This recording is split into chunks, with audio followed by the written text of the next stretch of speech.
Kashi news channel, सच है तो बोलेगा। वाराणसी जनपद के कपसेठी थाना परिसर में क्षेत्राधिकारी व आबकारी निरीक्षक की मौजूदगी में अंग्रेजी और देसी शराब को गड्ढे में दबाकर नष्ट किया गया। सेवापुरी कपसेठी थाना परिसर में न्यायालय के आदेश पर लगभग 3900 लीटर अंग्रेजी एवं देशी शराब को जेसीबी की मदद से जमीन के अंदर डालकर नष्ट किया गया, वहीं जिसकी अनुमानित मूल्य लगभग 20 लाख रुपए बताई गई।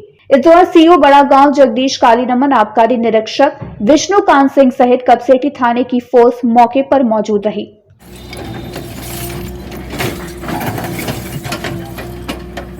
देखिए, आज थाना कपसेठी के अंदर जो माल मुकदमाती थे आबकारी अधिनियम के तहत, जो यहाँ पर माल मुकदमाती थाने पर मौजूद थे, माननीय न्यायालय द्वारा उसी के आदेश के क्रम में एक टीम गठित की गई। हमारे साथ आबकारी निरीक्षक मौजूद हैं वाराणसी, साथ में एसओ कपसेठी और पूरी टीम द्वारा आज लगभग जो है 3900 लीटर जो देसी और अंग्रेजी शराब है उसका विनिष्टीकरण किया गया है थाने में जेसीबी द्वारा खुदाई करवा के, और उसकी अनुमानित कीमत लगभग 20 लाख रुपए है। तो ये जितना भी माल मुकदमाती जो यहाँ था, जिस पे माननीय न्यायालय द्वारा जिसमें परमिशन प्राप्त की गई थी, उसी के आदेश के क्रम में आज इस देसी व अंग्रेजी शराब जो 3900 लीटर थी उसका विनिष्टीकरण नष्ट किया गया है। तो देसी शराब केवल अंग्रेजी शराब दोनों थी, इसमें अंग्रेजी शराब भी थी और देसी शराब भी थी। वाराणसी पुलिस और आबकारी टीम की ओर से शराब की दुकानों पर चेकिंग अभियान चलाया गया। वहीं लक्सा क्षेत्र में एक बियर और देशी शराब की दुकानों पर गंदगी पाए जाने पर चालान किया गया। दशाश्वमेध एसीपी अवधेश कुमार पांडे और आबकारी विभाग की टीम की ओर से गत दिवस शराब की दुकानों पर औचक चेकिंग अभियान चलाया गया। वहीं जिन दुकानों के सामने गंदगी मिली उस शराब की दुकानों का चालान किया गया। इस दौरान लक्सा स्थित एक बियर और एक देशी शराब की दुकानों का चालान काटा गया। एसीपी दशाश्वमेध ने बताया कि शासन के निर्देशानुसार आबकारी विभाग के सहयोग से शराब की दुकानों पर चेकिंग अभियान चलाई गई है। इस अभियान के तहत दशाश्वमेध और लक्सा थाने की पुलिस ने सभी देशी विदेशी और बियर की दुकानों को चेक किया।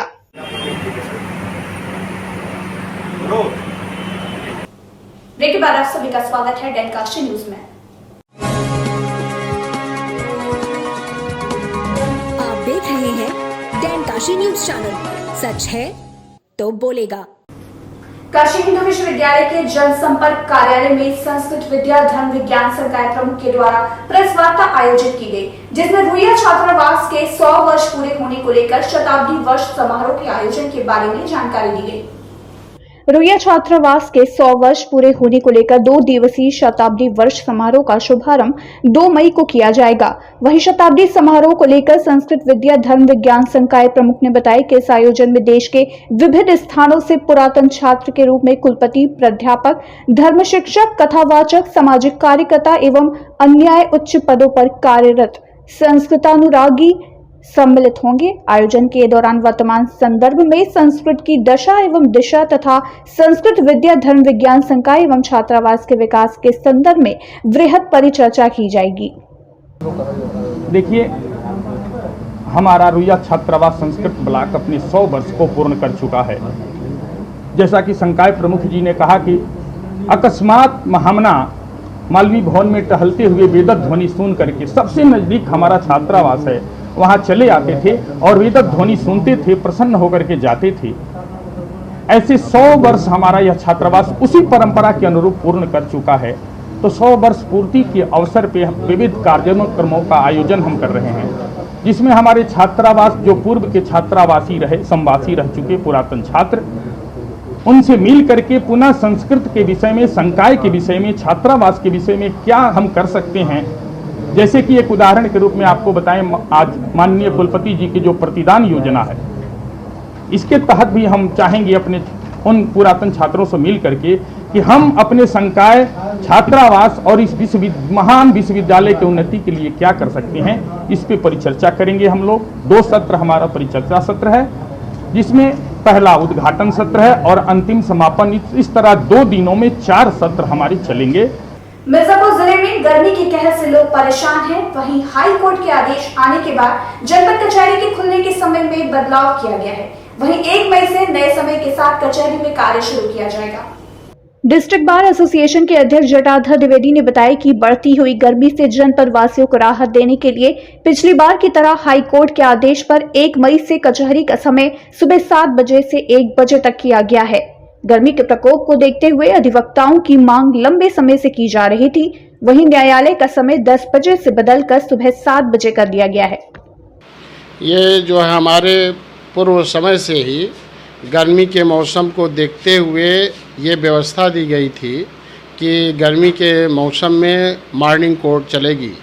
पहले जब हम लोग आए थे कचहरी में तो उस समय प्रातः 6 बजे से होती थी, लेकिन कुछ साल पहले मॉर्निंग कोर्ट 7 बजे से बार और बेंच की व्यवस्था को देखते हुए उनके संतुष्टि पर जो हम लोग लिख के भेजते हैं कि 7 बजे किया जाए कि 10 बजे से, तो हम लोगों ने मांग किया था कि प्रातःकाल 7 बजे से हमारे न्यायालय का कार्य चले।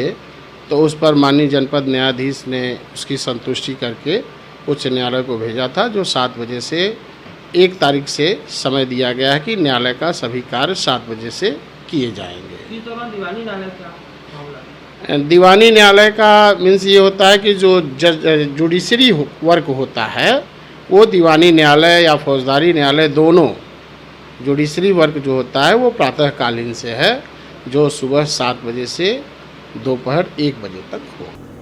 वाराणसी में गंगा के पावन तट पंचगंगा घाट के ऐतिहासिक शाही आलमगीर मस्जिद में पार्षद अजीत सिंह की सदारत में आयोजित रोजा इफ्तार पार्टी की दावत में कौमी एकता की बेमिसाल नजीर देखने को मिली। माह रमजान के 27वें रोजे पर आयोजित इस इफ्तार में बड़ी तादाद में रोजेदारों ने लजीज इफ्तारी से रोजा खोला। शाही आलमगीर मस्जिद में आयोजित इस इफ्तार पार्टी की खास बात ये रही कि चारों तरफ हिंदू धार्मिक स्थलों से घिरे इस मस्जिद में इलाके के तमाम हिंदू भाइयों ने रोजेदारों की दिल से खिदमत की। मस्तक पर केसरिया चंदन लगाए नौजवानों की रोजेदारों के प्रति सेवा भावना ने एक बार पुनः गंगा जमुनी तहजीब को बल प्रदान किया। इफ्तार के आयोजक इलाके के पार्षद अजीत सिंह ने इस मौके पर बताया कि संविधान में हर एक नागरिक को धर्म व उपासना की स्वतंत्रता प्रदान की गई है। गंगा जमुनी तहजीब एक सगुण अवधारणा है, वो हमारे आचरण से प्रदर्शित होनी चाहिए। वाराणसी विश्व पटल पर अपनी गंगा जमुनी तहजीब के लिए जाना जाता है। यहाँ की गंगा जमुनी तहजीब का बखान दुनिया भर के विभिन्न संप्रदाय के लोगों के बीच होना ही हमारे लिए गर्व की बात है। उत्तर प्रदेश के उप मुख्यमंत्री ब्रजेश पाठक पूर्वांचल दौरे पर हैं। इस दौरान वो विभिन्न कार्यक्रम में हिस्सा लेने के साथ साथ अस्पताल एवं अन्य सरकारी विभागों का औचक निरीक्षण भी कर रहे हैं। चंदौली में डिप्टी सीएम ने कहा कि गरीब जनता के लिए विकास करना हमारा एकमात्र लक्ष्य है। चंदौली पहुंचे डिप्टी सीएम ब्रजेश पाठक ने मीडिया से बातचीत में बताया कि प्रदेश सरकार आम जनमानस के लगातार कार्य कर रही है, वो जनता के द्वार तक पहुंच रही है। उन्होंने बताया कि अस्पताल के इंफ्रास्ट्रक्चर पर कार्य करने की जरूरत है और इसे निरंतर किया भी जा रहा है।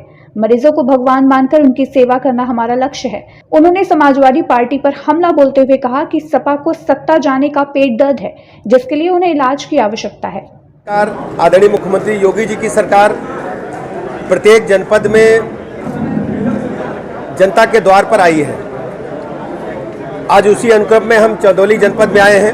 शांत हो जाइए। सबसे पहले भारतीय जनता पार्टी के अपने कार्यकर्ताओं से हम मिलेंगे, उनसे फीडबैक लेकर के हम अपने जनप्रतिनिधियों के साथ बैठेंगे। उसके बाद हम जनपद के विकास कार्यों की समीक्षा करेंगे, कानून व्यवस्था की समीक्षा करेंगे। इसके अलावा जो निर्माण कार्य चल रहे हैं वहां भी हम जा सकते हैं। भारतीय जनता पार्टी का मानना है कि जब तक गांवों का डेवलपमेंट नहीं होगा, गरीब जनता को, आम जनमानस को उनके जीवन में परिवर्तन लाने के लिए आदरणीय प्रधानमंत्री नरेंद्र मोदी जी काम कर रहे हैं, आदरणीय योगी जी काम कर रहे हैं। केंद्र और प्रदेश सरकार की सैकड़ों ऐसी योजनाएं हैं जो गरीब जनता के जीवन में बदलाव लाने का काम कर रही हैं, उनके जीवन स्तर को ऊपर उठाने का काम कर रही हैं। आम जनता को, गरीब जनता को महसूस हो कि उसकी अपनी सरकार है। इसलिए हम सारे लोग सभी जनपदों में जाकर जनता के बीच में उनकी समस्याओं को सुनकर के निस्तारण करने के साथ ही साथ जो विकास कार्य हैं उनमें तेजी लाने का काम कर रहे हैं। विशेष रूप से जितने भी हॉस्पिटल्स हैं प्रदेश में, वहाँ पर सफाई का ध्यान रखा जाए, पेयजल का अच्छा इंतजाम हो, स्ट्रेचर, व्हील चेयर उपलब्ध हो, एम्बुलेंसेज सही समय पर चले, रिस्पांस समय उनका ठीक हो। इसके अलावा सभी चिकित्सक ड्यूटी पर आएँ, जो पैरामेडिकल स्टाफ है वो भी ड्यूटी पर समय से आए और उनका व्यवहार मरीजों से बहुत अच्छा हो, सद्व्यवहार जिसको कहते हैं। मरीज को भगवान मान करके हम लोग सेवा करेंगे। अस्पताल परिसर से किसी भी हालत में मरीज को निराश होकर के हम जाने नहीं देंगे और जो भी दवाइयाँ शासन उपलब्ध करा रही है उनको मरीजों तक पहुँचाने का काम, जो अन्य चिकित्सीय व्यवस्थाएं हैं उनको मरीजों तक पहुँचाने का काम हम सबका धर्म है, हम सबका फर्ज है। उसी के अनुकरण में हम सब लोग आपके चंदौली जनपद में आए हैं। जिस ढंग से चंदौली जनपद में भारतीय जनता पार्टी के कार्यकर्ताओं ने, जिला अध्यक्ष जी ने, माननीय विधायक गणों ने, प्रतिनिधियों ने स्वागत किया है, हमारे ब्लॉक प्रमुख मित्रों ने, जिला पंचायत सदस्यगण ने, मैं सभी का मैं हृदय से आभार प्रकट करता हूं और साथ ही साथ आपका भी मैं अभिनंदन करता हूं। पूर्व केंद्रीय मंत्री और प्रदेश प्रभारी राधा मोहन सिंह ने वाराणसी में 3 दिवसीय बीजेपी प्रशिक्षण शिविर का शुभारंभ किया। वहीं इस प्रशिक्षण कार्यक्रम में 15 विषयों पर कार्यकर्ताओं एवं पदाधिकारियों के साथ चर्चा की जाएगी। वहीं प्रदेश स्तर पर भाजपा की ओर से प्रशिक्षण शिविर कार्यक्रम चलाया जा रहा है। भारतीय जनता पार्टी को प्रदेश स्तर पर मजबूत करने को लेकर 3 दिवसीय कार्यकर्ता प्रशिक्षण शिविर का शुभारंभ किया गया। वहीं बीजेपी महानगर प्रशिक्षण शिविर में प्रदेश प्रभारी राधा मोहन सिंह ने मीडिया से बात करते हुए बताया कि भारतीय जनता पार्टी का इतिहास जनसंघ के स्थापना के साथ जुड़ा हुआ है। वहीं राज्य में विधानसभा चुनाव होने के कारण अब कार्यकर्ता प्रशिक्षण शिविर का आयोजन किया है। वहीं 3 दिनों तक चलने वाले प्रशिक्षण शिविर में 15 अलग अलग विषयों पर चर्चा की जाएगी। इस मौके पर मंत्री रविंद्र जायसवाल के साथ वाराणसी महानगर के तमाम विधायक और संगठन के पदाधिकारी मौजूद रहे। प्रशिक्षण वर्ग के प्रथम सत्र में मंच पर उपस्थित अपने महानगर जिला के सम्मानीय अध्यक्ष जी। भारतीय जनता पार्टी कार्यकर्ता आधारित पार्टी है और भारतीय जनता पार्टी का इतिहास सिर्फ भाजपा का इतिहास नहीं है। जनसंघ जब 1951 में बना उस समय से हमारा एक इतिहास है और प्रति वर्ष कार्यकर्ताओं का प्रशिक्षण होता है। संपूर्ण देश में एक अभियान चलता है, लेकिन पूरे देश में जो प्रशिक्षण अभियान चल रहा था उस समय उत्तर प्रदेश का चुनाव चल रहा था। अब चुनाव के बाद अभी जो हमारे 98 ऑर्गेनाइजेशनल डिस्ट्रिक्ट्स हैं सभी जगह प्रशिक्षण शिविर चल रहा है। 15 विषयों पर हम 3 दिन चर्चा करते हैं। ये 10 मई तक लगता है कि पूरे प्रदेश का प्रशिक्षण शिविर हो जाएगा। सभी जिला में जिला स्तर से ऊपर के नेताएं 3 दिन रहते हैं, एक साथ रहते हैं। रात्रि विश्राम भी वहीं होता है सबका। और जो भारतीय जनता पार्टी की कार्य पद्धति है, हमारा इतिहास है, फिर हमारा विचार परिवार है, बहुत सारे विषय हैं। माने कुल मिलाकर 15 ऐसे विषय हैं जिस पर हम गंभीरता से चर्चा करते हैं। जो वाराणसी महानगर जिला है उसका आज से प्रशिक्षण शिविर शुरू हुआ है, 3 दिन तक चलेगा और आज पहला सत्र था जिसमें हमने कार्यकर्ताओं से बातचीत की। याद रखेंगे छोटे से ब्रेक के लिए, तब तक के लिए आप बने रहिए दैन काशी न्यूज के साथ। आप देख रहे हैं दैन काशी न्यूज चैनल। सच है तो बोलेगा।